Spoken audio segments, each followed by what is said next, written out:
De l'Intérieur, aussi le ministre de la Défense, l'auditeur général, pour mener des enquêtes sur le terrain et savoir ce qui s'est passé.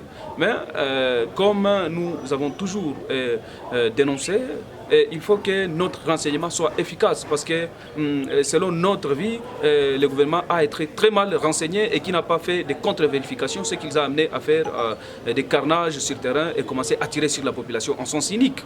Et donc c'est un acte vraiment à condamner et que le gouvernement savait déjà quoi faire avant même d'envoyer les ministres de la Défense ici. Parce que la province a des autorités qui doivent répondre, il y a le commandant des opérations qui est même le gouverneur militaire, il y a le commandant 34 régions qui contrôlent les forces armées, il y a le commandant de la police, donc le commissaire provincial de la police, il y a aussi les responsables des renseignements, tous devaient être responsables et répondre à la question sans tergiverser et faire beaucoup de faux fuyants. Et donc, la question de savoir, à ce qui concerne les mesures qui ont été prises, d'abord, il faut savoir que c'est devenu comme une habitude, les autorités laissent la population mourir dans la rue, et que se contentent d'organiser des funérailles et d'enterrer les morts, soigner les blessés, libérer ceux-là qui ont été arrêtés. Et donc, c'est devenu comme une habitude et nous, on ne peut pas considérer ça comme une habitude. On continue à crier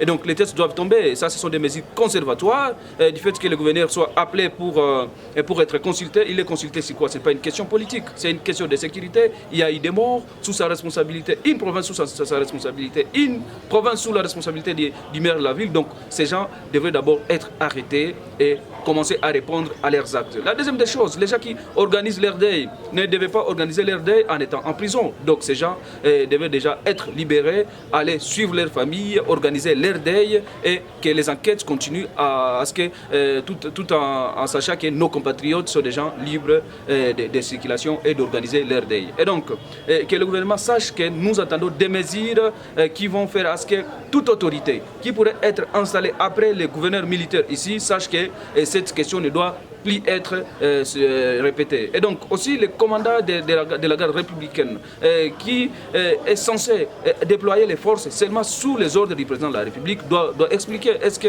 les ordres sont venus du président de la République ou d'ailleurs sinon ça sera des décisions prises à la contre de la loi parce qu'il devait obéir qu'au chef de l'État. Et voilà ce que nous pouvons dire et donc c'est déplorable. Ces mesures ne sont pas encore suffisantes. Nous voulons que le gouvernement puisse prendre en compte cette carnage et en répondre.